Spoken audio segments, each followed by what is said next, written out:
Welcome to this week's episode of the Nerd Chatter Podcast, where two nerds sit down and chit-chat about some nerd things that we find throughout the week. As always, I'm joined by my good buddy Garrett. How are you, my friend? It's been a very busy week. I mean, we're recording this, 2-3 days ahead of what we normally do, so it's been a very compact week. Yeah, to throw that out there, we are having to record a couple days early. This is Thursday, so if you are listening to the show on the weekend or later, you might be missing some info that might have popped out on Friday or Saturday or Sunday, what have you. But, we got some things we got to do, and we'll be back to the normal schedule next week. But as always, I like to start off the show by discussing or sharing some free or heavily discounted games that I come across throughout the week. And it's a little dry this week, but we still have the Epic Game Store coming in with their weekly free game. This week it is Doom 64. Not bad. It's only a $5 game, but free is definitely nice. And that's free on the Epic Game Store until August 25th. And also, I forget what I think it's like, Rumbleverse. Rumbleverse is the game. The Boom Boxer Pack on the free-to-play game Rumbleverse is free on Epic Game Store until August 25th as well. It's just a character and I believe scanner or what have you, but some free in-game content if you go and head on over there. One thing I did want to mention too, while we're before we get going here, is if you're listening to us on YouTube, if you want to take the opportunity to hit that subscribe button and that like button, it'd be much appreciated. It definitely helps us kind of get circulated and get some more viewers on these videos. And if you're on any of the streaming platforms for the podcast, like Spotify or Audible, what have you, hitting that follow button was heavily appreciated as well. We do have a couple stories. I have a pretty heavy roundup towards the end there. But I got a fairly juicy one here, especially for those DC fans out there, But this one claims that Batman, the 2022 film, stolen. This one is a bit interesting. It's based around a premise of a screenplay that was submitted to the Batman offices in I think 1990, and has kind of been left behind and eventually just kind of forgotten, but is supposedly the inspiration for the Batman film that just came out, Matt Reeves' Batman. So I wrote a little blurb here, and it's a pretty heavy list. I took advantage of the opportunity, and I went through the videos, because it's 2 videos. And I went down, and I took his more convincing bullet points and laid them out here. But I do have a little small blurb kind of going over the situation, and then we'll get into the list. But yeah, what do you think if that's the case? Batman being stolen. Lawsuit. I mean, it's kind of weird how this whole thing is going down to with this guy. But let me just read over this, and then I'll go down the list and we'll discuss a little bit. A bit of odd drama in the world of DC films this week, as eyes were directed towards a pair of YouTube videos released in late July, claiming the premise for Matt Reeves' The Batman was stolen from a freelance artist working for DC Comics. Chris Wozniak, a penciler and writer for DC Comics in the early 90s, makes the claim that the entirety of the concept of the 2022 film, The Batman, was copied from a story he wrote and submitted to the then and now producer Michael Uslan.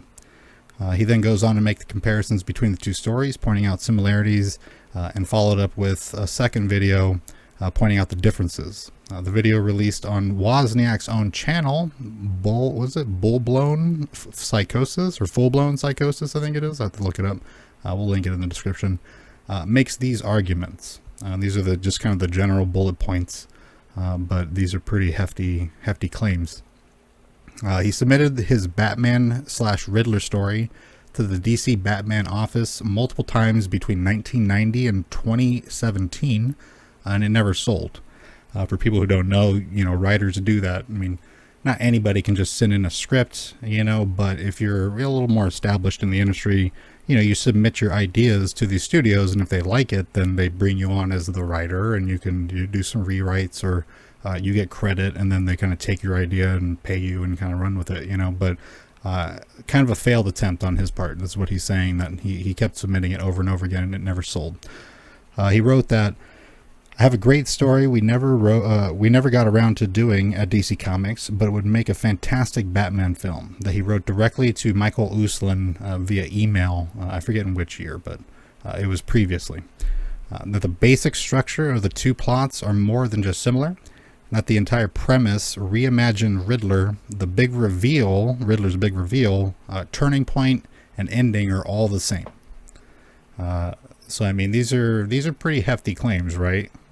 This is he's basically saying that it's the entire concept. It's you can have it to where it's like, somebody maybe wrote a Batman story where Joker was mangled in some type of accident and he was more grungy and stuff, and then Christopher Nolan comes out with his film and somebody could make that argument, but it's kind of like a, well, duh, that's probably going to happen anyways. Like that seems like a coincidence. But what he's saying is that it's more than just a coincidence, that these are blatant. I watched the video. The first video was very dramatic. It was nothing but font, and it kind of goes, and then it'll play like a scene, and then it says, the section from his original script, and then basically what it became and like what it is in the new film. And then he goes in this like 15-minute video where he just kind of compares throughout the film from start to finish things that are overlapping. Now I'm going to go down the list. There's a couple dozen here, so bear with me. I'm going to try to, hoof through it. But it says Gotham, the first point, Gotham is in complete chaos. His plot was focused on the end of his career, not the beginning, because the Batman, still haven't seen the Batman, right? I've tried to watch it. The color palette, just every time I was doing something else when I was watching it, so every time I looked up to like watch it, it looked like the same exact thing. Like the color just palette dark was just and so muted, bland. and yeah. So I feel kind you. of lost attention with it. You're gonna have to sit down and actually watch it. I mean, it is I will. a decent film, but based on the premise here, it's like you can see it being fairly similar. But the film is you're looking at a young Batman, and I'll discuss this a little bit later, because in his second video he makes these couple dramatic claims that basically like seals the deal in his mind. But let me continue. So this story, the Batman, the one that came out, Matt Reeves, is a young Batman. His original story was an older Batman. However, the premise is still the same, that Gotham has slipped into chaos and that it's just it's mayhem. The second point is both police and government have been corrupted by local crime organizations, causing complete systematic corruption. In his second video, he goes into detail about that and says that in no other Batman film there has been no full-blown systematic corruption, like government, police, politicians, everybody is bought out. I mean, I kind of get that feeling from the Batman, but it definitely does seem like everybody except for Gordon is kind of untrustworthy. Next point is protests, riots, looting, and martial law. The city is broken. I think that actual term is used in both scripts. The city is broken. Next one, Jim Gordon is the last good cop. Then the next one, at the scene of the murder, at the scene of a murder, Batman has left a note from Riddler promising more murders, which happens in both stories. The Riddler is reimagined as a lonely, morbid, gruesome serial killer and mass murderer.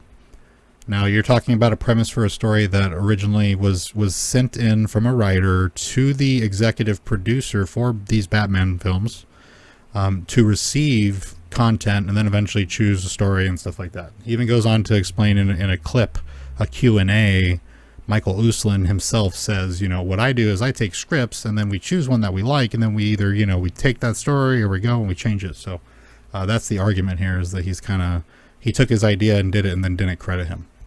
But that one in particular, the Riddler is reimagined as a lonely, morbid, gruesome serial killer and mass murderer, is, the entire point of the Batman. You know what I mean? That's what makes the Riddler different and makes the film so edgy and yada yada, so unique. And he's arguing that fact. The next one, Batman and Jim Gordon team up to do detective work, framing the genre as an investigative thriller, which the movie definitely does have more of that. Each gory killing has a new riddle that requires Batman to answer correctly. The answer combined into a cipher that uncovers Riddler's big reveal. His story had Batgirl as the one to receive the booby-trapped package.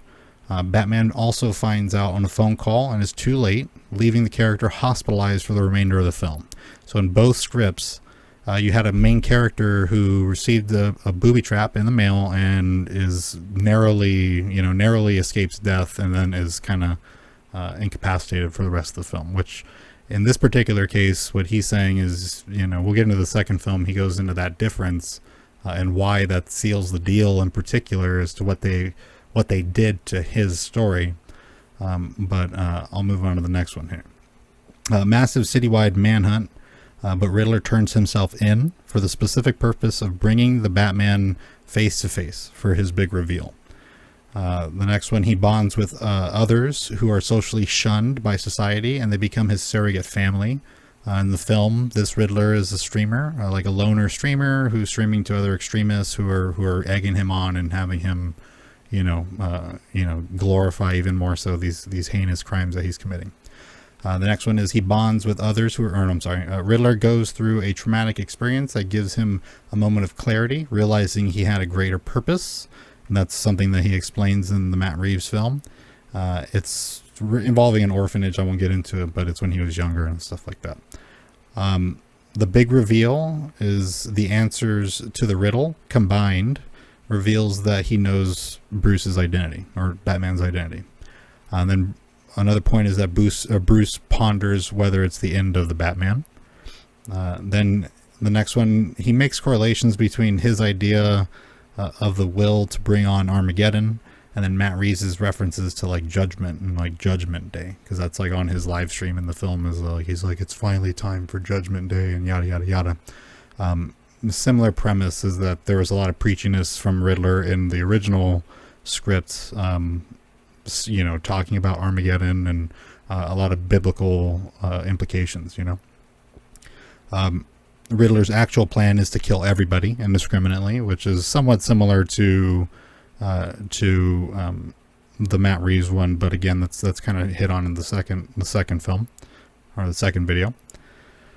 The method of retribution, the term is also used in the Batman film, is biblically inspired. His being a plague in the original script, Matt Reeves is being a flood. A scene where Batman fights a group of corrupt cops in a tight, unlit area, only lit by the muzzle flashes of weapons. It's like a very specific scene in the film that is like, it's even in like promotional, footage and stuff like that. Riddler getting upset that Batman wasn't as smart as he thought he was. A reference to Batman laying helplessly, needing an antidote, where in the film, Batman randomly injects himself with an unknown substance. That's not explained in the film whatsoever. I mean, I think it's like you're led to assume it's adrenaline, and there's some other type of material that explained what was in that. However, it's not like there was a scene that says, this is adrenaline. If you're in trouble, hit yourself with it, But there was some correlations, and he goes into the second film, or the second video, and he talks about how this is just something that's left over from his scene, because in his film, Riddler uses chemicals, the plague, he causes like a biological attack, and that Batman is in need of the antidote, and that's what he injects himself with. And in this one, he injects himself with adrenaline so that he can continue on fighting. Riddler's plan fails and is locked away in isolation. Batman realizes he's a symbol for hope and rededicates himself to Gotham, like at the end of the film. Joker has a last-minute cameo as an unnamed mystery man, and he makes the claim that Joker was behind the plan the entire time, anonymously befriending him and radicalizing Riddler. So that's the list of the specific correlations that he made in his first video. And this was done very like creepily. It was like do, and it would like pause, and then it would play like a clip, and then it would show the comparisons and all this. So it was very showy. Now it's not getting very much traction. If you look at the comment section, it's a whole lot of like, DC fanboys just like shitting on this dude. And he only has like 200 subscribers. I think he started the channel so that he could be on this little vendetta, or crusade, I should say. But there's a couple in here, and you're not watching the film. That's going to hinder the ability to fire back and get a genuine response in regards to the shock of seeing these similarities because they are, genuine deal. However, you can still comment on the abundance of specific examples of things that kind of carry over, right? Yeah. So just a couple thoughts. Um, the overall.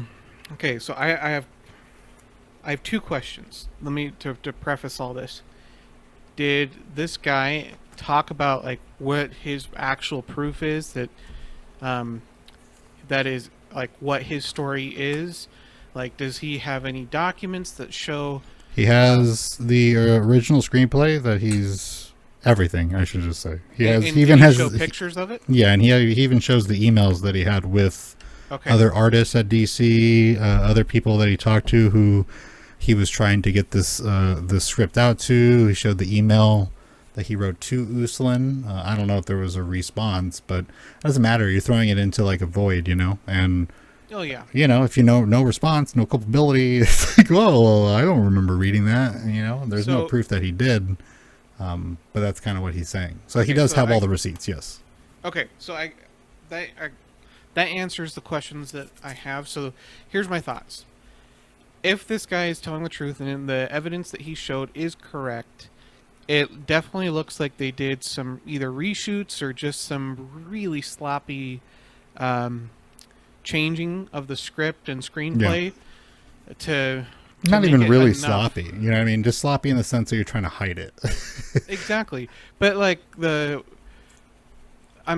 biggest thing for me is that injection is just like, well, we've never seen a Batman, at least in film, like just randomly inject himself before. With like to what? where you're supposed to know what that is without any type of further explanation. You know what I mean? Like that type of thing where it's like Yeah. if Superman, it gets close to a green rock and he falls on the ground, you pretty much naturally assume that it's kryptonite. You know what I mean? It's like there is no need to just now given. I mean, I can see that being necessary, that he needs to administer some type of medical boost from time to time to Well, do yeah, some but crazy shit, which I have mean we in the seen movie he that? was going crazy. No, and then that'll be the argument as to whether or not yeah, that's then a correlation or if that's a complete unique deal. But I mean at the same time you have, it's slightly different. I forget what it was in the film. I think he's like fighting some corrupt cops and he's getting the shit kicked out of him and he's on the ground and he's like exhausted, and then he kind of reaches over, pulls out this vial. He pops open a little like cap on his thigh and then jams the needle inside the hole, and then he injects himself and he screams like, let's go, and then he just like gets up and runs off, and there's no explanation before or after.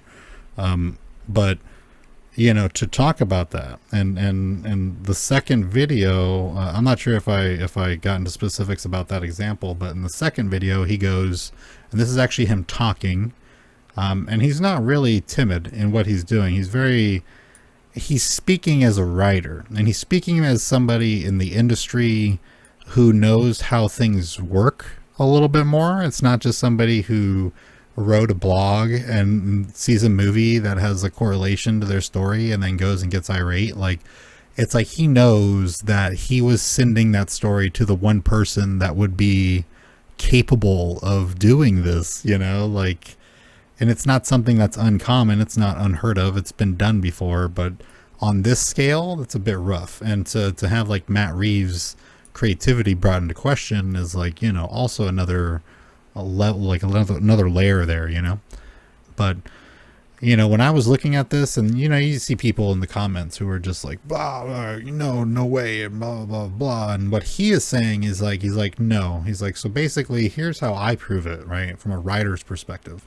He's like, I've sent in a story and they might not have wanted it specifically, right, and he's like, but this is my story, the structure of it is the same motivations, the same characters, the same reimaginings, the same Gotham, the same setting, environment, stuff like that. He's like, what I'm saying is that the differences between the two scripts is the fact that mine was geared towards an older Batman at the end of his career, and they wanted a new Batman, so they had to make changes that would accommodate it being a young Batman instead of an old Batman.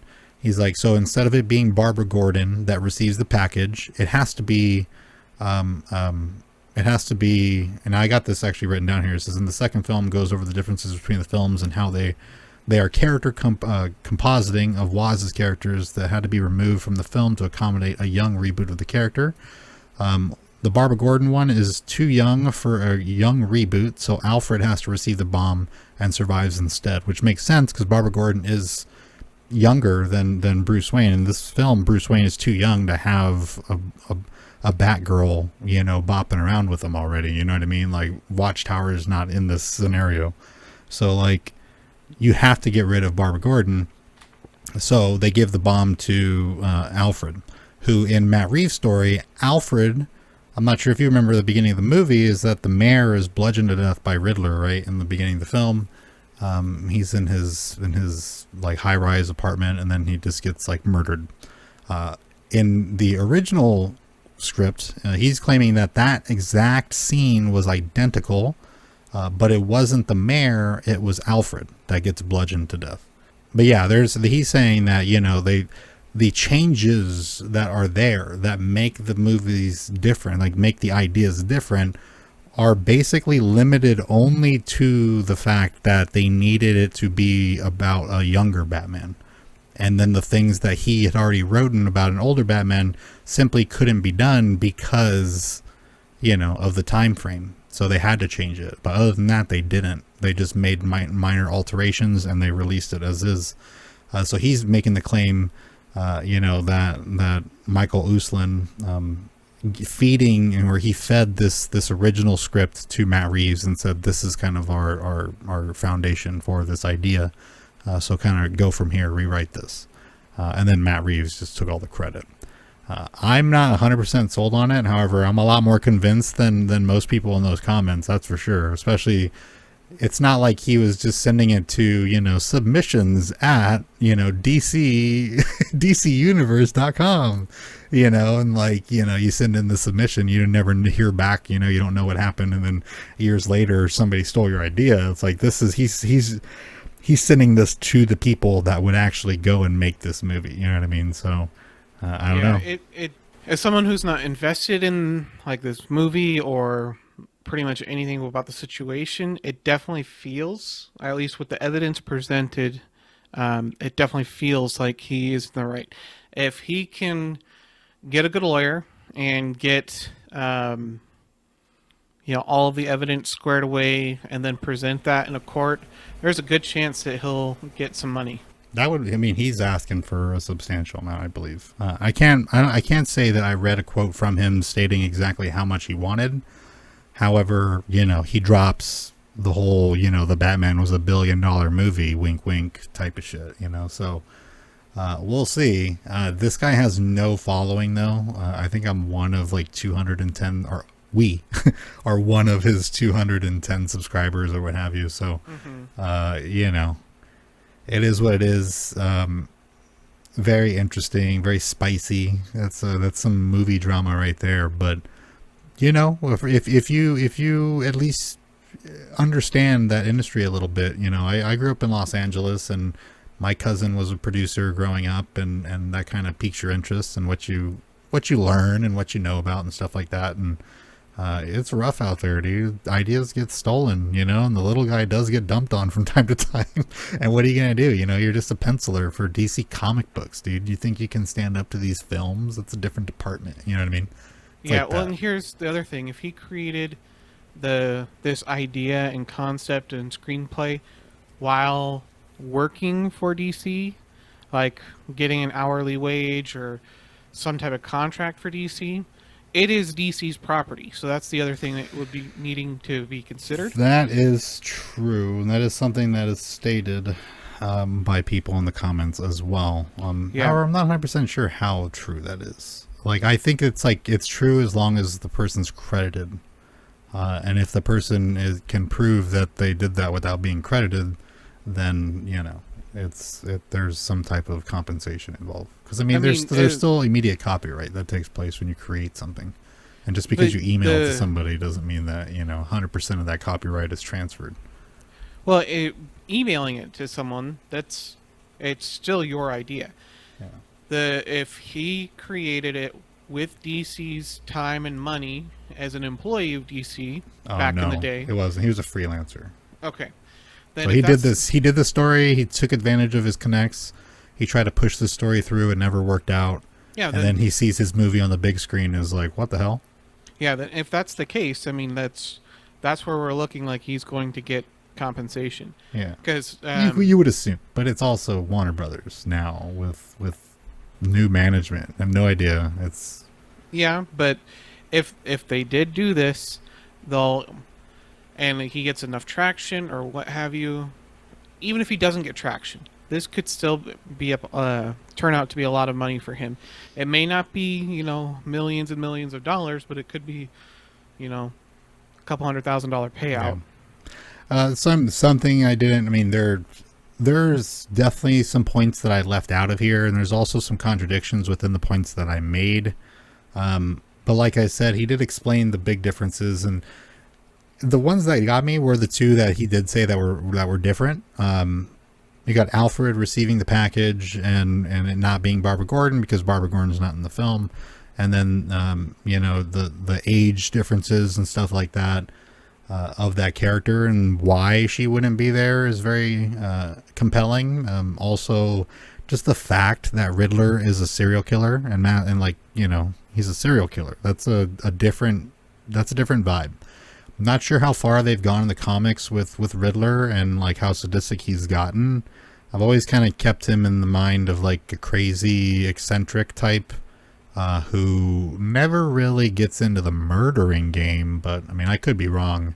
There could be some reference in 1989, August of 1989, that I missed. That might explain the inspiration behind him, becoming a mass murderer so flagrantly, it's obvious that the Riddler is going to be a serial killer. You know what I mean? Like, it doesn't come off to me that way, but Yep. He's saying that, that similarity is a bit weird because, also the community aspect in the film, it's definitely like a dark net, or dark web type of scenario where he has a live stream and he's talking to his followers and telling him what he's going to do, and they're helping him plan it and stuff, and he does refer to them as family and stuff like that. And then you do have the biblical correlations between the two plagues being used, the terminology of Judgment Day and Armageddon, that type of thing. Those are things that you lay out in a story. It's like if you're gonna write, I've dabbled in writing, and everybody works differently, but sometimes you just start off with key points. You can do your bubbles on the wall. What are those called? The graphs where you start off with a bubble, like a brainstorm type of thing, right? Yeah. So you start off with a Batman, then off to the side, and then Riddler's the bad guy. Like, well, what's he gonna be? We'll do him a killer. He's a killer in this, right? And then make him a serial killer. And then it's like, and then you go from there. You start kind of chaining off, and you come up with this frame. This of a vehicle essentially of what you're gonna finish it out with, what you're gonna add on to it. And what he's saying is that the nuts and bolts in the frame of this film are identical, and like he might come off a little pig-headed at times in this video. He's a little rough at the end. He's like, help stand up for small artists everywhere and blah blah blah and all this shit. So he's got a bit of a vendetta on his own part. I mean, he's obviously pissed off about it, but from what I heard, it's compelling. There's something to be investigated there, if that's the case. I want to read the script. I think I will read the script, and then maybe I'll talk about it on some extra nerd chatter for our Patreon or something like that. But I want to read the script, and I want to see exactly how similar it is. The way he's describing things, it seems like a lot of the stuff is also out of order, which, based on what you're seeing, could have big implications on the context of that scene. You know what I mean? Like, just because that's there doesn't mean that it's there because of the same reasons that you had it. And, so we'll look into it. But yeah, interesting. I got the two videos linked down there in the description under the YouTube video, so feel free to give them a view and leave the guy alone. He's a worker in the industry. He works for DC. He's giving you some some beautiful comic artwork and stuff in the past, and he feels cheated. So hear him out, and be kind, all that good stuff. So moving on. So, in video game drama, Embracer Group. Do you know who the Embracer Group is? I have no clue. Yeah, it's a large conglomerate that they just picked up the rights to Lord of the Rings as well. Oh, that's right. I saw that. We talked about that a few weeks ago about Embracer taking it, and they want to blow it out. I have a reference in the roundup to something that they just recently stated as well, too. But they're big. They're not small. It looks like they've confirmed that our Star Wars Knights of the Old Republic remake has switched developers completely away from Aspyr Media. So we reported on that a couple weeks ago now that Aspyr basically got the can. They apparently, Aspyr worked on the game for 3 years, and when they presented a demo earlier this year to Lucasfilm and to the publishers, they basically said it was poo-poo and wanted it to be gone. And I mean, they had a couple of big wigs at Aspyr fired, and it's kind of big fallout. First and foremost, I want to apologize for my friend's harsh language here. We've outright banned the use of the term poo-poo on this stream. Don't be mad. I don't approve of this whatsoever. But also, too, I mean, you said that Aspyr is like they port games, right? They move games over to like Mac and stuff. Yeah, so like the original Knights of the Old Republic was released by BioWare. Then they ported it to Mac really early on, and they did the same thing with pretty much all of the mid-2000s Star Wars games, so like Star Wars Jedi Knight, that whole series, the second KOTOR, I think Republic Commando, and I think they've done a couple others, but in the last 10 years or so, they've done a port for the game to iOS and Android, so... I'm getting vibes of like the company that did the port for the Grand Theft Auto trilogy. Yeah, that was a mobile game developer that also, I think it was a mobile game developer, but a company that also did ports. Like that was their thing, and they couldn't handle it. You know what I mean? It's like you have a big responsibility if you're going to port or remake something that people already like cherish. You know what I mean? Like, it needs to be better than what the original was. Well, and I mean, with the ports, they've provided the functionality just to play the game as it was. So I mean, like if you can, I mean, I think you can get the game on iOS on sale for like $5 every once in a while. I bought it a while back and play it on my iPad when I'm super bored. KOTOR? Yeah, the original KOTOR. Mobile? Oh. Yeah. Anyways, it's functional. Nothing gets added. It's the same graphics, the same gameplay, but it's functional to play on an iPad. So with this project, I think they were trying to change or update the graphics. Because if it was taking them 3 years just to port it, I mean, COVID as well. So I mean, let's say a year and a half. It doesn't matter. Well, I mean, it does when it comes to. It does. I mean, like interdepartmental like cooperation is incredibly difficult when you go to I mean, hell, we have a hard time transferring the recordings of this show back and forth. Like you're talking about gigantic files that need to be shared. But they would have a system for that. Yeah, but I mean, come on. They should have a system like that, but they also don't want people to be able to work from home, so they gotta keep reins on that. You know what I mean? They need to be able to crack the whip, and they can't do that remotely. So yeah, I mean, I know you're trying to be more sympathetic, but I have no sympathy for this right now. So like, if these people had been running on this for 3 years, and they showed it to Lucasfilm and the other publishers in such a state where Lucasfilm was so appalled that they forced Aspyr to fire their, I can't remember exactly who, but it was designer or something like that. There's the lead story designer and the art designer. It was like, okay, but this is definitely a remake, so they're probably I don't know if they were trying to change the story, which would be stupid because it's a great story. What if it was like Or that touch up, like that painting disaster, like that touch up job, oh yeah, Jesus or whatever, where it was like horrible afterwards, where they thought it was going to look amazing, and then when they showed him, it was just yeah, all blotchy and nasty. I yeah. mean, that thing is, like, if I play KOTOR, I'd absolutely want graphic mod. Like, of course, Oh that's yeah. what I want. Actually, that's all I want. You know, like, Well, if there's and going to be some type of modification to the gameplay to make it a little more accessible to current day gamers who, you know, need a little more stimulation, oh yeah. then so be it. But, you know, to be honest, it's really just a graphics mod that I'm interested in.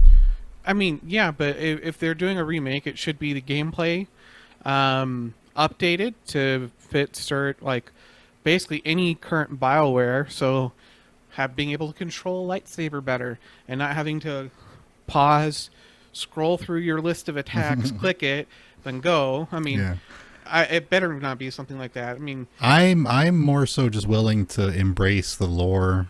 I think like yeah, I'm willing to deal with my discrepancies in gameplay just so that I could absorb the lore because it's something different. And I think that's where I'm at with Star Wars right now. So I'm yeah, willing to play a game I probably don't like.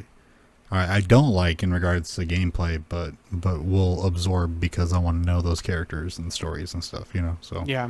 But I mean, if Lucasfilm was appalled and made all this happen, like something went it was horribly probably wrong. bad. It was probably super bad. Yeah, it was probably Yeah, like 24 frames per second and like looked and like it was 720 instead of like 4K or yeah, whatever, and just it's probably everything bad. Or it was so far behind that they were just like, dude, like we can scrap this, move it over to somebody else, and get this done by our time, if by our allotted time, if we do this now. You know what I mean? And it was probably some type of clause in their agreement where it's like, if you don't hit our deadline, we don't feel that it's going to be something that we want. We're going to be able to scrap it, take the work, and move it somewhere else. Which, hey man, I don't know if that's going to be any better either. You know what I mean? Because there's that learning curve.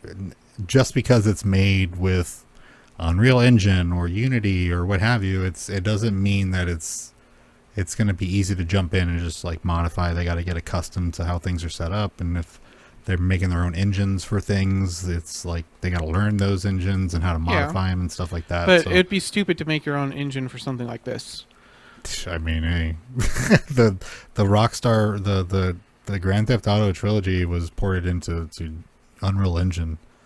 I mean, It was Unreal Engine redone. is pretty great. I mean, not in comparison. There's nothing that compares to Rockstar Editor when it comes to Well, I mean, no, but I'm like just saying, as a Rockstar plot, World is you can't do anything with that. There's nothing that compares. So it's like you can't just port that over to Unreal. Like, of course, Unreal is gorgeous. Unreal 5 is like an inspiration. It makes me want to like dedicate every second of my life to learning how to do stuff on that thing. But well, exactly. you know, But so like the platform itself is really great, but it's maybe not the right choice for certain things. certain Like, things, yeah. yeah, but in this instance, why not? In KOTOR, like it would be perfect. Yeah, I mean, maybe. Or maybe they did try to make their own deal and it came out clunky.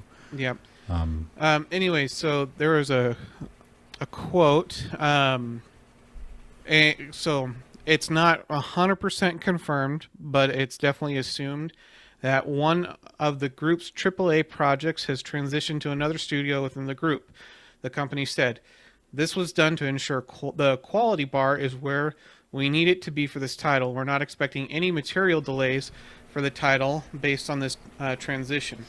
I would assume that's KOTOR. Like, they're not going Yeah. to drop KOTOR. Like, why would they? Like, Well, I mean, that's going to be a lot of money if that's. yeah, it'd be wasted money, but at the same time, it's like this is one of our golden gooses. You know what I mean? Like, Mm-hmm. at the very least, it's our ace in the hole.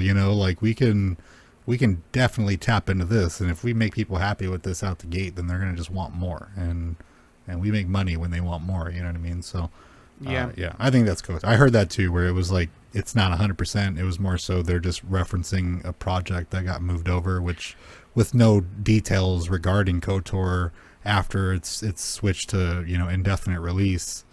It's still in the air. You still don't Yeah. know, but you could assume with that. I remember. But I mean, if they truly transitioned it to another studio, maybe a much better studio in quality, because I mean, Spire again was just doing ports. I mean, I guess I'd have to try those ports and see how they came out. You know what I mean, it's literally the same game. It's just playable either on the Mac platform, Android platform, or iOS platform. There is nothing different. I remember playing Counter-Strike on Mac, and I don't remember if it was different or not. Well, at least with KOTOR, like Yeah. it is the same game. Well, I mean, it could play on same mobile, so there's no gameplay. reason why it should be different. You know what I mean? Yeah. So, Anyway, so like I don't see how it could be any other game unless they had two studios fumble two different games, which is highly unlikely. Or I don't know. I probably shouldn't say highly unlikely, but at least unlikely. But if they switched it to another studio that's going to be a much bigger hitter, and they're throwing all their resources at it, I mean, Aspire said it was going to be released late this year. That could still be the case if they are throwing everything, a whole studio at 100% at it. at the very least, like, you know, a delay wouldn't be that bad because the game has yeah. progressed so far, you know. Yeah, I mean, if they delay it, I mean, I don't care as long as it has better gameplay than the original and has good graphics. I'd be happy. Just play the original while you wait. Yeah, well, I mean, and there's mods you can get for the original too. It's not the Hogwarts graphics Legacy just we're a talking little about bit. here. You know, you don't have to have a heart attack because it's getting delayed. No. I mean, you can go play the original game for under $10 and enjoy it. Yeah. Okay, so I have a couple other Star Wars related things that I want to talk about. First up, a leaker known as Dan RPK or Daniel Richtman, who's had some pretty okay-ish accuracy. He's fumbled the ball on a couple things, but has hit the mark on quite a bit of things. He stated on his Patreon page that Book of Boba Fett Season 2 is happening and is in some type of story writing. So we'll see what happens there. A true travesty, to be honest. Well, I yes, but I think that there's room to yeah, it's got make wiggle room. there's room to make Boba Fett badass again. Yeah, That's 'cause it what can't that's get what we any need in our worse. life. It can't get any worse. So Yeah. I mean, you know, I mean, there's you can only go up from here, you know. So Yeah. So I mean, yeah. Do you have any response to that other than that? I mean, it's pretty straightforward. I mean, it is what it is. The floating Vespas ruined that show, and the fact that half of the series was not even. I mean, I don't know, because for randomly I watched the reactions. It's something that I recommend you do too if you enjoyed certain scenes from movies and stuff, is watch people's reactions on YouTube. But I watched people's reactions to the Luke Skywalker scene again, and how heavy their reactions were at the end of that scene, the elevator, you know. Yeah. I mean, I was getting choked up just like watching that imagery, you know. It was done so meticulously and just precise, you know. It was just done with precision. Well, they knew what they were doing. That scene was done with such care by people that loved Yeah. all of the characters involved. So I mean, the scene itself was really great. Yeah. I don't like the music that was chosen for when he exited. I don't like it. It was too. I can go into that quite a bit. I just think it could have been a little more epic, but it was more like, you know, stoic and whimsical, and it's like I don't need him to have that Rey type of whimsical. So I want it to be this is Jedi Master Luke, you know, he's finally here type thing. But the scene itself was sick. However, what I'm getting at is that there was so much weight in that scene that me watching that now and being like, okay, this was the last of the Mandalorian episodes. It's like if I was watching this show and this was the end of the season, this is where my emotions would be at, you know. And then I was kind of deflated when I, you know, dug in my brain and was like, oh, all of this has already been deflated and resolved through different show, you know. And I blame Boba Fett for that, you know what I mean? It's like, obviously Boba Fett could be a show, it could be done well, it could be done a lot better. However, it seemed like it was purely a vessel to ruin the weight of that last scene from the end of Mandalorian. I know that sounds probably a little bit harsh to you, but that's just kind of how my brain calculates it. It's well, like, I understand. I anticipate that first process. episode a little bit less, is what I'm saying. You know what I mean? Yes, I definitely understand. Like where you're coming from. Um, Going back to when we first saw that Book of Boba Fett was going to be coming out next December or whatever at the end of season 2, right after the end credits and everything. Yeah. Um, Everywhere online, all of the leakers, all of the anyone that had any insider information was saying it's Mandalorian season 2.5 all across the board. Yeah.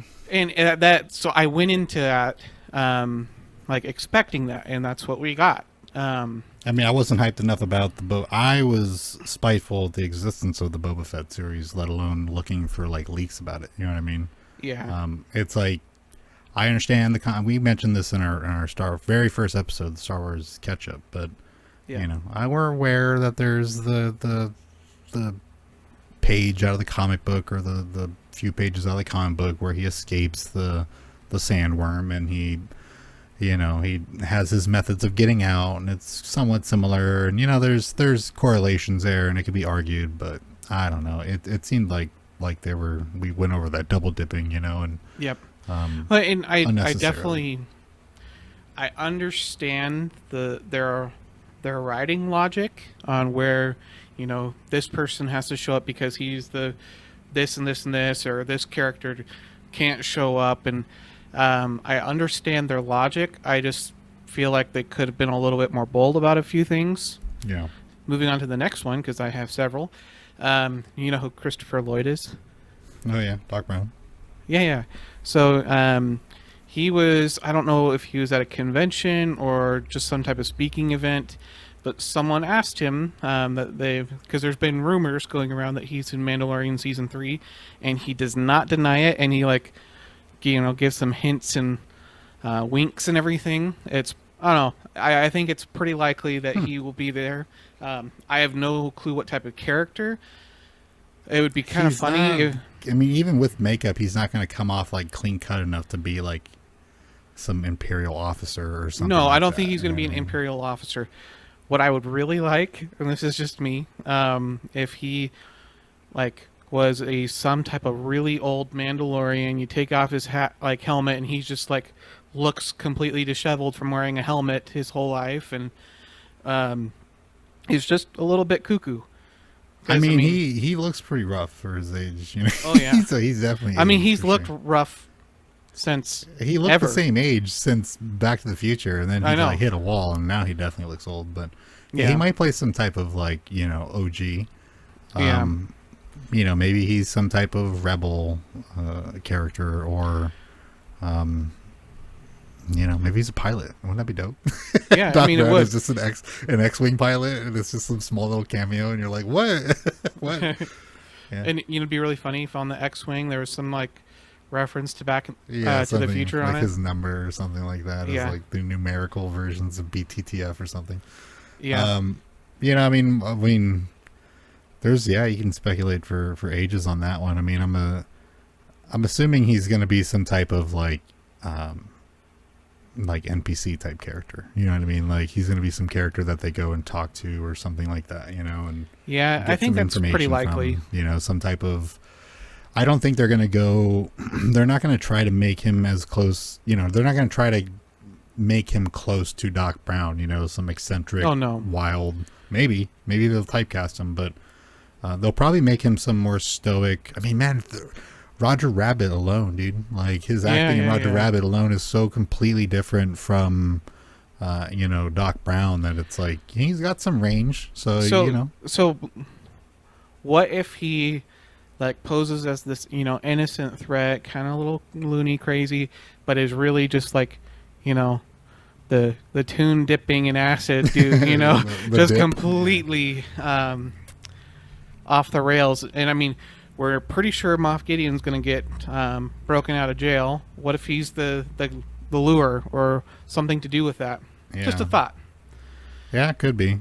I mean, that's cool. Give him some work. I'm down for it. But he'll definitely be flying a Mandalorian. Yeah. I mean, he's been doing a lot of commercials and stuff like that. Older actors, they need to get some paychecks. Yep. So I'm down for it. You said you had one more. I have a couple. still. Okay, this next one is going to be pretty straightforward. So the Acolyte TV show, right now it's being speculated that it's before. Well, I mean, we're pretty sure that it's about 50 years before the Phantom Menace, as far as the timeline goes. Is Acolyte the kid show one? No. Oh, there's no kid show one coming out. There's the one with kids, but it's not a kid show. Oh my God! I know, all right, dude, you shill. Shut up. This message is brought to you by. Okay, let me finish. Let me finish here. Okay, yeah. So there has been some definite leaks going on with the Acolyte. One of them, I think, is the most probable out of the ones, and I just want to comment on it. That there's a good chance that we will be seeing the Mune homeworld. I don't know how to pronounce it, but I think it's Scipio. The Mune? What? Yes. You know the Intergalactic Banking Clan that they're in episode 2. They have the really, really tall heads. Yeah. Yeah. There is a particular character. The ones with the sharp teeth. I can't remember the black eyes. And their pale skin. The one that they definitely have Obi-Wan meets on the platform or whatever. No, that is Utapauan. So Munes are really tall, really thin, tall heads, kind of lanky looking creatures for humanoids. But there's a particular character from Legends who is immune that has a great impact in Legends, and he goes by the name Higo Damask, if you know who that is. Do you? No. You need to read the book. Listen to the book. You watch Darth Batman. Plagueis. How about that? You asked me to read a book. Watch a movie. How about that? Okay. Well, it's Darth Plagueis. So there's a good chance that really? Yes. There's a good... If they keep Darth Plagueis as immune, as he was in Legends, we could be seeing him and the homeworld of the Munes, which would be really cool. Yep. Anyways, so that's another one. I have 2 more now. I'm so sorry. There's just so much. They might be dipping into Plagueis a little bit more. That'd be nice. Yeah, I really hope so, because at this point in time, it would be very logical for Plagueis to be the apprentice. You know, the rule of 2 and everything. Yeah. Or getting ready to be the master, or just becoming the master. I mean, I do like the ambiguity as well. I'm kind of torn on that one, to be honest. But yeah. I guess when I read the book, I actually do need to listen to Plagueis. I have it, and I only have a couple more weeks on it, or a week or so. I need to listen to it. Okay, so this next one is a little bit of Disney, Marvel, Star Wars, all kind of thrown in there. So on September 9th, which is that is a part of D23, so Disney's big show and tell convention. There's going to be a Disney and Marvel games showcase where they're going to be releasing information on new properties, and Lucasfilm Games will also be there, and it is rumored that there's going to be announcing or showing content for some of the games that have been on the docket for a while. Then also maybe announcing some new stuff and DLC. So we'll see. Battlefield 3. I'm sorry, Battlefront 3. Battlefield 3. Jesus. It's not going to happen at this point. DICE and EA have thoroughly bungled that up. I mean, DICE didn't really do an issue. It's all EA's doing, and it was all if people were to play that game right now like it was a new game, people would be so satisfied with it. Oh yeah, it was EA's greediness that got in the way. The problem is that DICE is the company that needs to make that game. Yes, they are very capable. Those 2 games are super good. You know, it was the management behind it that is the issue. You know what I mean? It's not like a Cyberpunk type situation where the game is ass and it was because of management. This was like a good game that was made to look like ass because of bad management. So I don't know, whatever. Well, I know that they bungled it. They don't have the exclusivity rights with Lucasfilm. I mean, LucasArts is back. Well, it's the Lucasfilm game department. Games. Is it Lucasfilm Games? I thought it was LucasArts. It's Lucasfilm Games now. Oh, whatever. They want to differentiate from the last few Arts games, which are complete poo-poo. What? I already banned that. Oh my god! I need that shock button we were talking about. You ain't gonna shock me. It's one of those things where it's like, I feel for the developer because Well, and I it's definitely not feel for just the them. developer too. However, if we look at Dice's recent, and we can probably point the finger at EA. I just want to preface this, but if we look at their recent track record, Battlefield's super bad. I mean, Battlefield's awful, It's bad. and it took for Battlefield 5 and Battlefield 1, it took like 6 months for both of those games to not be buggy and Yeah. truly playable and fun. Yeah. So I mean, like I said, I think we can blame EA for putting unruly timelines on DICE and instead of just letting DICE, Infinity create. Ward. You give it to Infinity Ward. Oh, that would be. That's who you give Battlefront 3 to, is Infinity Ward. Because they can even make COD playable. You know what I mean? Like, because the way COD works is they have a number of different, I mean, you know this probably, but they have a series of developers that cycle releases. So it's every 3 years, Infinity Ward will release a COD, and then same thing with, what would happen? Activision? No, who is it that made, it's Infinity Ward, and then it's I don't even know. I don't even care about COD. I know what you're talking. You know what I mean, though. There's a series, not every one. So whenever the Modern Warfare game came out as an Infinity Ward game, you're like, oh, holy shit, that's the one that has really good mechanics and handling and all that stuff. So you give them, and they make it look pretty. The new Modern Warfare, the MW2, looks so sexy, bro. Like you have to look and at I it. played the I can't remember if it was the remake or the whatever Modern Warfare that they came out a couple years ago. Yeah, I really liked that game. I played a lot, and it looked good. It had a little bit of armor action with the bullet like mechanics APCs. were a lot more realistic and stuff like that. I mean, given your tryhard still ruined the game. But still, it was like it brought me back to like classic Call of Duty. Yeah. There's supposed to be another, reinvention of that series with this new one. It's supposed to get even better. So you should look at that trailer. But I think I've watched it. It's just been a while. That's my opinion, though, is that give Infinity Ward Battlefront. Well, but you know what would happen? It would be Call of Duty, Star Wars. I'm so far down. That sounds so good. I mean, it does. That sounds so good. But they would need to increase the scale. Like, I mean, they've been doing that with Warzone and all that, is increasing their scale, but they would really need to do that for everything with that game. Because, I mean... That's what DICE does.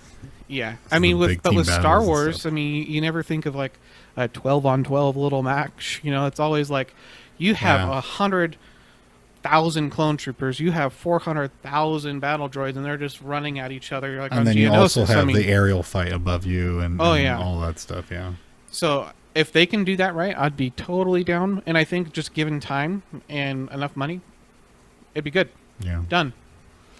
So the last thing I have is some kind of spicy news. Mandalorian Season 4 is listed on production weeklies for September 2022. So, I mean, we don't even see... I mean, Mandalorian Season 3 isn't even out yet. And also listed on this production weekly is Andor Season 2, which is in November, which has been confirmed by multiple sources, at least the Andor part, so which makes me believe that this is more than likely true. When does Mando Season 3 drop? Not till late. Really? Yeah, let me double check. Looks like February of 2023. Damn, it's been a minute. Yeah. So if this is truly the case, I think what we're going to see is we're going to get through Season 3. We're going to have Ahsoka, like, almost directly following that. Then we're going to get into Season 4. And if that's going to be the case, I mean, when they announced Ahsoka, and, I mean, there was the Rangers of the High Republic, which has been scrapped because that was going to be Cara Dune's show. I think we're going to have a big culminating thing, and maybe a movie. Maybe we're going to hear some stuff at D23 in a couple of weeks. That'd be really cool. Maybe. but there is culmination and integration plan between these properties. Maybe Book of Boba Fett will be. I mean, they're definitely going to be intertwining. We had Ahsoka and Mando both in that, so I mean, it would make sense. It'd be kind of weird to pivot into a movie just because of the two budgets. Like Yeah, the film budget would be noticeably different than the show, and the show being something that would be consistent. It's kind of like it would remind me of like the Simpsons movie when they released the Simpsons movie, and Yeah, like it I looked don't think extra they would- polished, and weird, and then you go back to the show and it looked normal, and you're like, eh. I don't think that they would, at least for this type of thing, I think they would use the same methods that they have been using to do the movie. I don't think there's any reason for them to change what they're doing as far as their anything. But I don't want to. What I would really like is not a movie, but have like some type of culmination series where you have Mando, you have Ahsoka, you have Luke, if we want, or whoever else they want to drag in for the member berries, but have it all in one series. I think that would be fun. But they have to have a big bad. They have to have their own Justice League. Well, yeah, I mean, they have to have a justifiable big bad, and the only one that we know of right now in universe that we know or we think is alive is Grand Admiral Thrawn. So I think that would make sense because he is freaking scary. Like, if you are going up against him, it's not a good day for you. I mean, we'll see. You can never tell with all this stuff going on with Disney and Star Wars. So, but one can always hope. Yeah. So that's pretty much what we got. We got Batman possibly stolen, the idea, and then we got some juicy Star Wars news. But I have a list of things that we'll go through in the Twitter roundup. I'm going to try to make it quick because we're already about an hour or so. Trying to keep these shows short, but we like to ramble on a bit. Just a little. Something that I want you to try, and you can head on over to it right now. I don't know if you're looking at the Run a Show, but I'll send this link to you. This will have you join the Discord. You just click join the beta, and then it'll just have you log in with Discord. And then you go to one of the newbie rooms and just check out the art. And what this is Mid-Journey bot, and it's basically like DALL-E, but it's a Discord bot where you go into the newbie room after you sign up for the beta. Type in /imagine, and it'll give you a prompt square, and then you type out whatever you want, and it will generate 4 images as detailed as possible, and then you can choose one of the 4 or 2 of the 4 or all of them for it to then use as a variation. So it'll make 4 different variations or ideas based around that one picture that you chose. And then once you choose a design you like, you can choose to upscale one of those 4 images, and it'll render it even further into a more complete image. And some of the artwork that's coming out of this thing, absolutely phenomenal, like insane, like nonstop bangers. This thing, it's like I messed with DALL-E, which it became something else, but all these AI generated like art bots and stuff like that. They're always kind of cool, but this one is like the first one that like just blew my socks off. Like absolutely stunning. Have you seen it? I have not at all. I'm joining that right now. Yeah, we'll get your live response, and you can see kind of how it works. You see similar images because like when you tell it to do something, it starts generating it. The image is blurry and it gets clearer and clearer. My gosh. And then you'll have the U1, U2, U3, that's upscale. And then the V is variation. And it's 1, 2, 3, 4 from top left to bottom right. So you can choose to make variations of it. The one thing with this bot, though, is that it is limited to a certain amount of tries that you get until you're prompted to subscribe. However, it is very, very, very, very cool. And what I'm using it for, I like gorgeous colors and transitions and just designs and shapes that I'm using them as references. I'm making a nice little folder of these AI generated art pieces and that I can dig through. It's like I want a nice transition from pink to aquamarine and stuff like that. And it's like, here's 50 different examples that this AI came up with of just that. You know what I mean? So I can kind of take the shapes and kind of work with it and use it as inspiration. So something that I recommend. We'll have the link down in the description, but Mid-Journey bot, what do you think?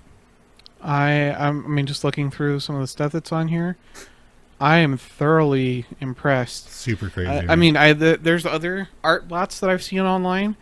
They're nowhere near this detailed. Yeah. The first one that I did was right/imagine space. Sith Lord Jar Jar Binks stands Oh, over no. the bodies of Jedi in a desolate wasteland battlefield. And what did it come up with? Moody, dark, gritty. You know, I just did that, like that type of stuff. It came up with a character that was a rough shape of Jar Jar Binks in a robe, a black robe, standing in what could be perceived as a barren like battlefield with bodies laying around and stuff like that. Nothing quite detailed, and it couldn't get his face just right. But the general shape of it and the colors of it, it definitely got it on point. But what other people are doing, if you watch, because each one of the submissions, it shows you what they wrote to get that result. You can kind of mimic that type of idea and just let it work. The less specific you are, the better. You know what I mean? Like if I put like, you know, Arnold Schwarzenegger, you know, riding a unicorn on the face of the moon, you know what I mean? Like it'll be pretty hard for it to get the face right, to get the environment right and all that. It'll come up with a moon, probably something the shape of a unicorn, and then it'll end up looking kind of like an oil painting, but very, very gorgeous. Some of the stuff, I mean, you could tell it retro design. It'll come out looking like designs from the 70s and the 60s and stuff, you know what I mean? So very cool. Check it out. Midjourney bot. Enjoy your dozen or 2 dozen attempts, because everybody I've shown it to is like immediately addicted. Next one here, per Variety. Many WB employees believe the studio didn't do enough to protect Walter Amada after he received death threats and harassment from Zack Snyder fans. What do you think? Do you think that's believable?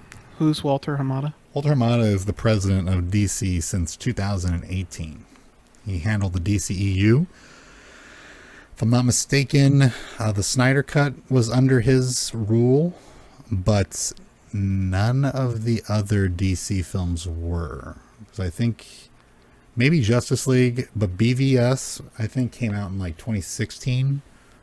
Justice League came out like a couple years later, so I think Amada was coming in right around the end of there, and is responsible with what they perceive to be responsible is kind of the tumultuous ongoings between Zack Snyder and Warner Brothers.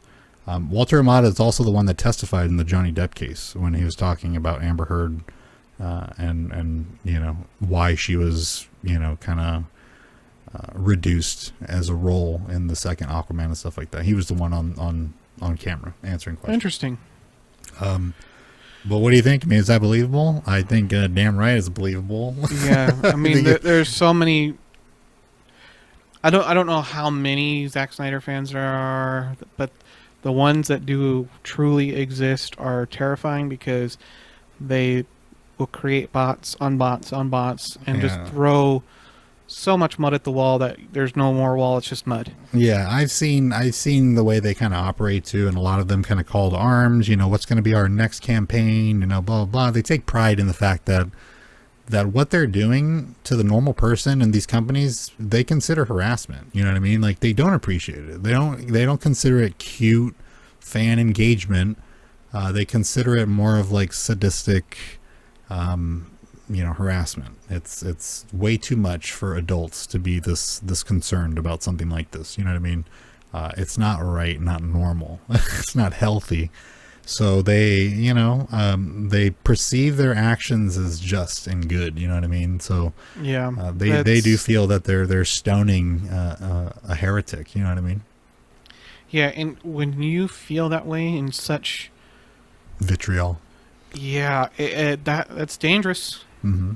Like, I mean, legitimately dangerous, you know? Yeah, I mean, we are literally seeing that with other things that we will not comment on Yes. in the real world. But I mean, it's just like, it's dangerous. It is. It's always bad. It's never good. And the results, the ends don't justify the means. Yep. Agreed. That's just not how it goes. The next one here, Kung Fu Panda 4 announced for 2024. I've never Those seen are just it. fun little. I've never seen it. That's Jack Black, isn't it?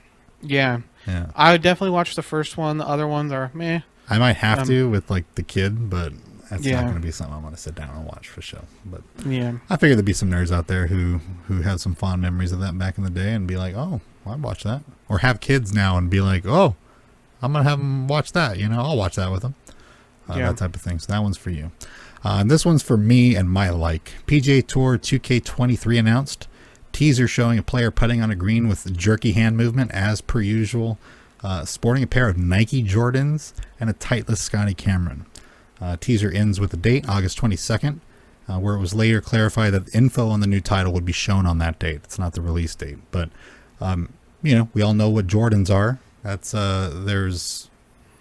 okay, so basically, and you don't play golf games. I wish you did, because me and my buddy used to play PGA Tour on stream, and it was just funny, like, just pretending like it was a tournament and sucking ass. But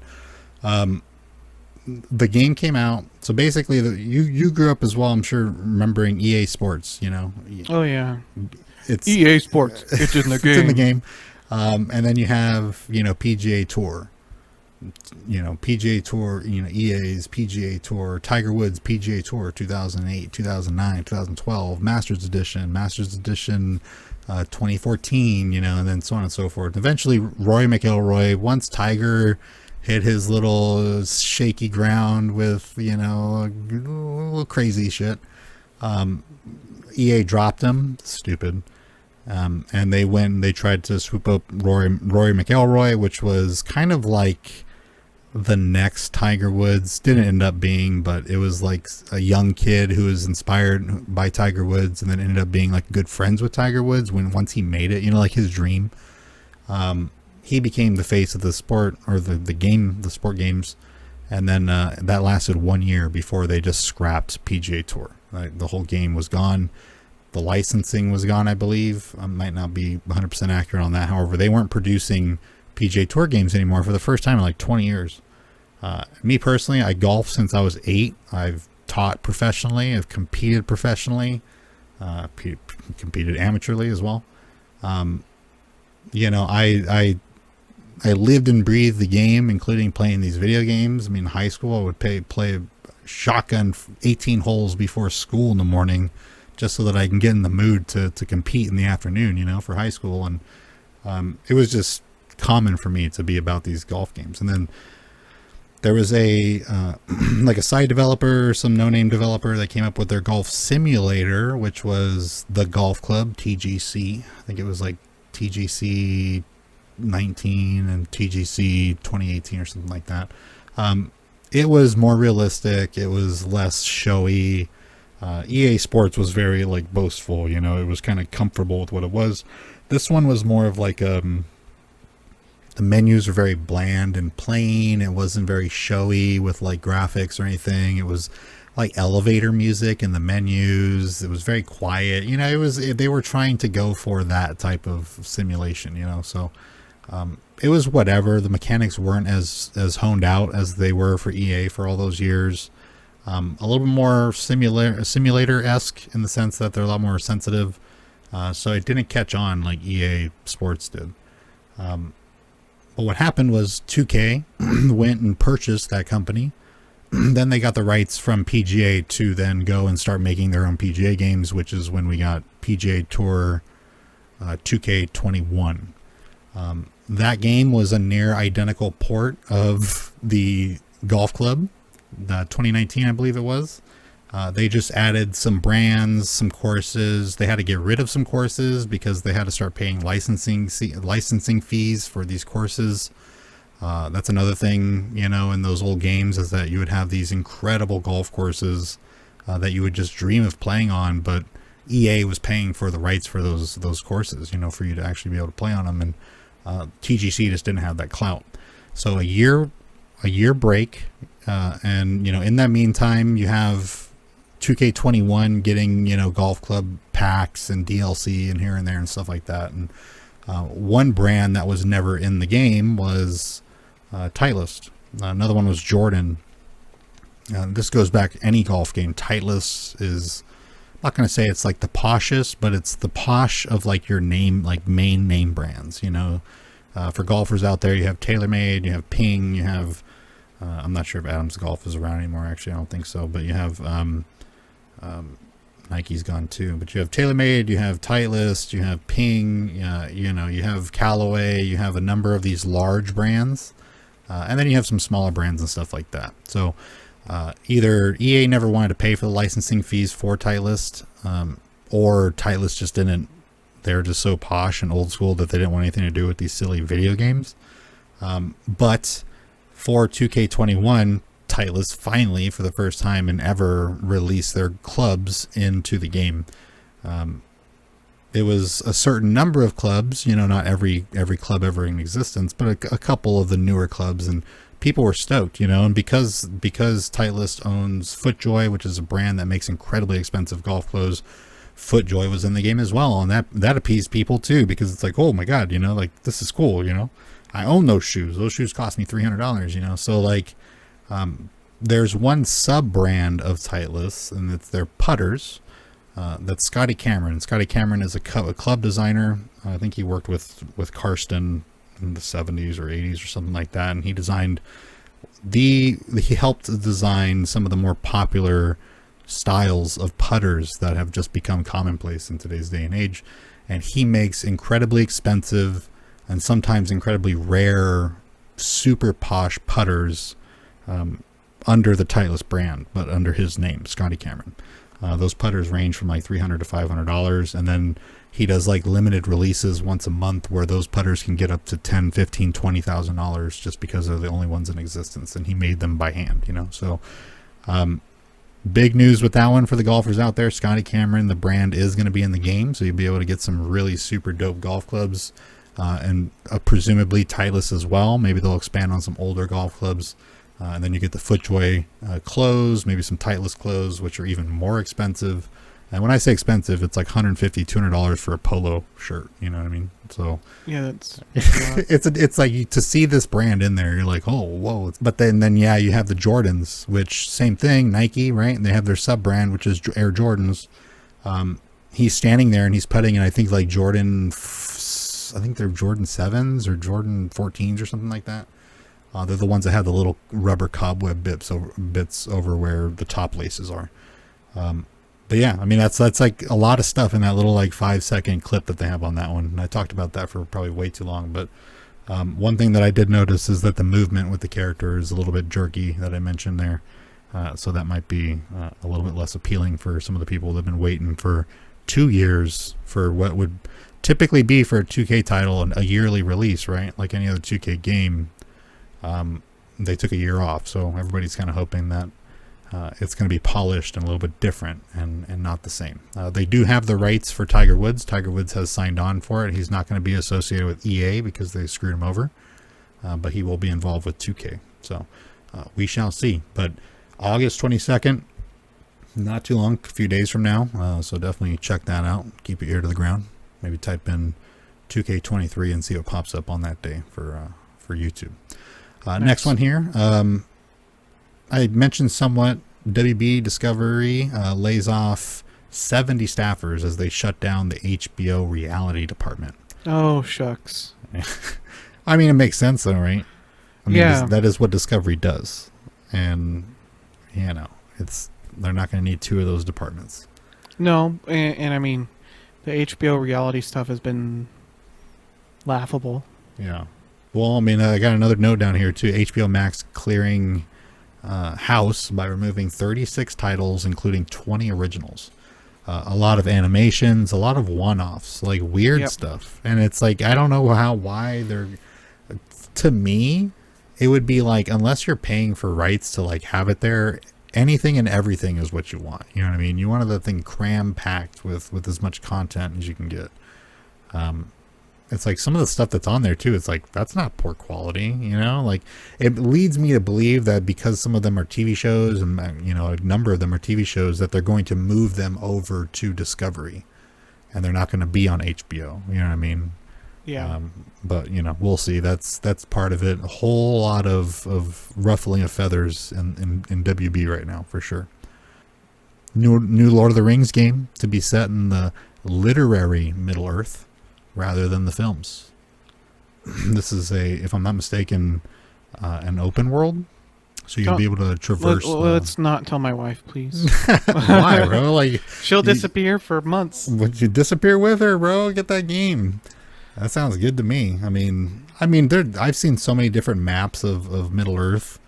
Yeah. When referencing the Tolkien work is like, I don't even know what they're talking about. I mean, I didn't get this perception that the landscape in the films were dramatically different. Yeah, I mean, my wife literally took a Lord of the Rings college course. For writing and stuff. Like for the books and Like all of that. Well, I mean, if it's like world building and you're studying the writing, Tolkien is kind of a G when it comes to that. You know what I mean? So I mean, I'm actually really happy for her because she likes open world games, and if it's Lord of the Rings set in the literary universe, I mean, she's gonna go ham on that. I'm super down for an open world game, and like I said, I mean, it's not going to be. To me, I mean, maybe it is. Maybe it's something that I'm not even aware of. Maybe people ask your wife how different the Middle Earth is in the movies compared to the books, because I'm actually interested in that. Yeah, next time, and that's a serious one. Ask her. It's like, are you aware of there being any dramatic differences? Well, she would know. Next one, Dwayne Johnson. The person potentially positioned to guide the direction of the DC film universe in some way feels Marvel and DC should cross over someday. Quote, I am optimistic. Just my nature is optimistic. And especially when it comes to creative. Especially when it comes to movies. And especially when it comes to the pantheon of DC superheroes and supervillains. Across the street, we have the pantheon of superheroes and supervillains of Marvel. To me, they can not only exist, but they should, in my mind, cross paths one day. Well, and I mean, I think he's thinking about it from a money and how can we advertise DC really well. Well, let's piggyback off of what Marvel's done. I think it's a cheap move, and I don't think Marvel will do it because DC hasn't shown that it's worthy to do so. Maybe in 10 years from now that might change. This is PR talk, They got a lot of money over there. We like money too. Hell yeah, we should absolutely get them on screen together. It's like, shut up. Exactly. That's all it is. I have pandering. In my box over there. It's called the Amalgam Universe, and I have a comic over there. It's called Dark Claw.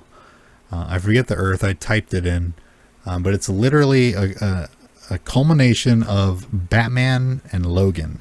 The character is a mashup of Batman and Wolverine. It's literally like Batman that kind of looks like Wolverine, but with claws, and they're retractable and all that shit. I have another comic that I think was like Superboy and Spider-Man. I have another comic in there. There was a period of time in the 90s where there was an offshoot publisher that had rights shared between DC and Marvel to where they could make these one-off comics. And they were super goofy. And then the planet, like the Earth, like Earth 616 type thing, I think this one's like Earth 9632 or something. It got destroyed and like disappeared, so it no longer exists. But there was a period of time where they did do that. And, it's like, no, dude. It's like, for one thing, of course you would. Like, of course DC would. Like Marvel can release crap and people will consider it banger. You know what I mean? Like, there's some stuff questionable that's coming out where it's like, yeah, you might give that a C. You know what I mean? You might have a low B on that one. But people are treating them like they're just as good as Winter Soldier and Avengers Civil War. And it's like, bro, like, chill out. Yeah, speaking of that, tomorrow, on the 19th, today's the 18th, She-Hulk coming out. Yeah. Isn't the 19th? I thought it was today. Was it today? I think it was the 18th. It's either today or tomorrow. I asked my chick if she wanted to watch it, and she said yeah, so I can't watch it. I could bring it up right now, but I'm opening up Disney Plus to see if it's... Click it. I'm already opening it. Yeah, every Thursday. Yep. Thursday. Okay, look at that. Just in, She-Hulk playing now. Supposedly they went back and did some stuff with She-Hulk. They said that it didn't take them very long to realize that they were not very good at writing very entertaining and like enthralling courtroom scenes. Like, they just weren't those types of writers. So that's like a bit of a mayday for me.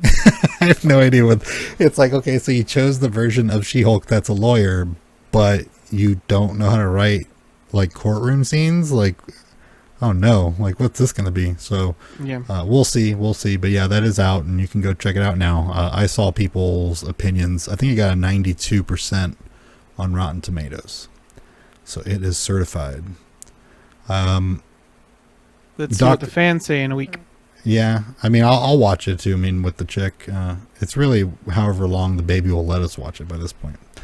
Moving on, Doctor Who to cross over with Magic the Gathering with new commander decks and booster packs. Okay, so I casually play Magic the Gathering. Like, I've noticed over the last, I don't know, probably year or so that they've been doing some collaborations.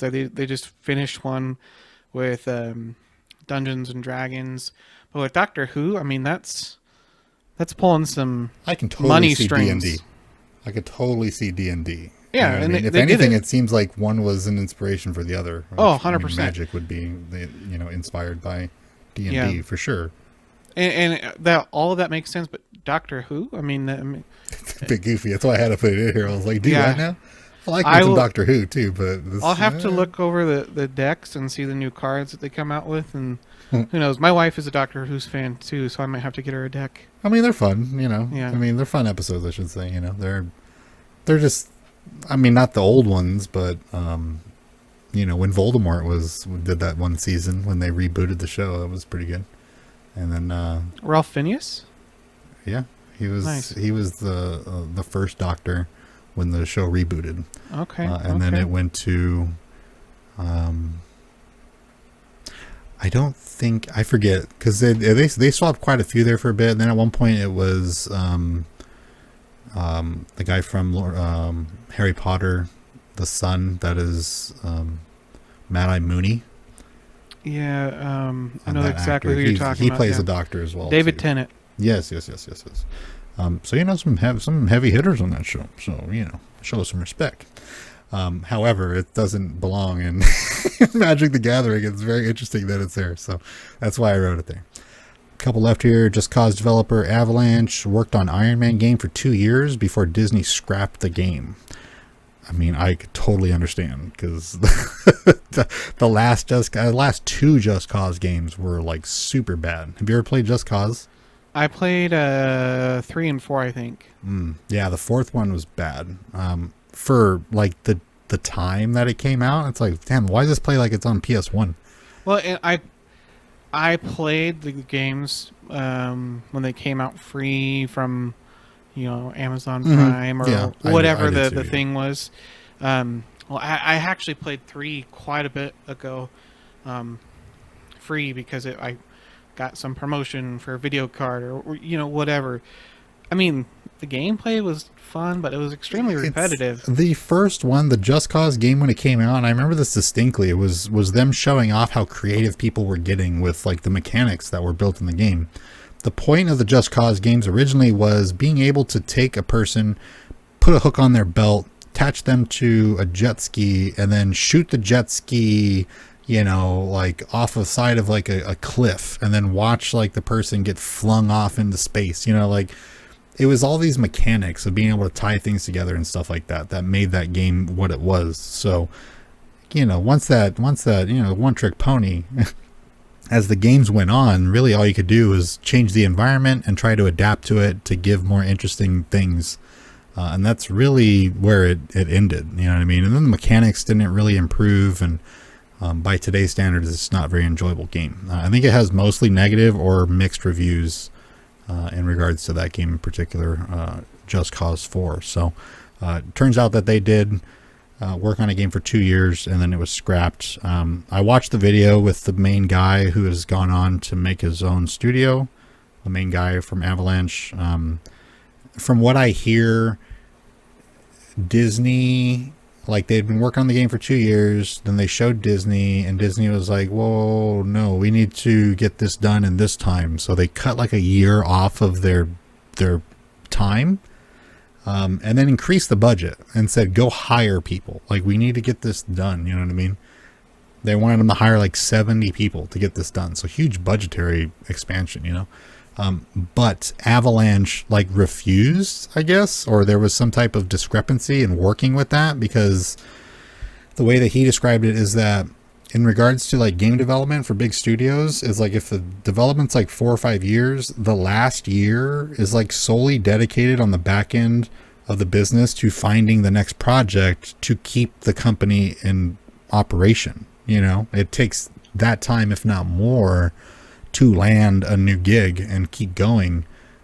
So they said by removing that year of the timeline, it essentially just removed his ability to find them work if they were to have agreed with it. So they kind of like scrapped it. And then he didn't really give a too detailed answer. You can kind of tell he didn't want to talk about it. And the guy was kind of asking like really touchy questions. But yeah, basically this Iron Man game was scrapped.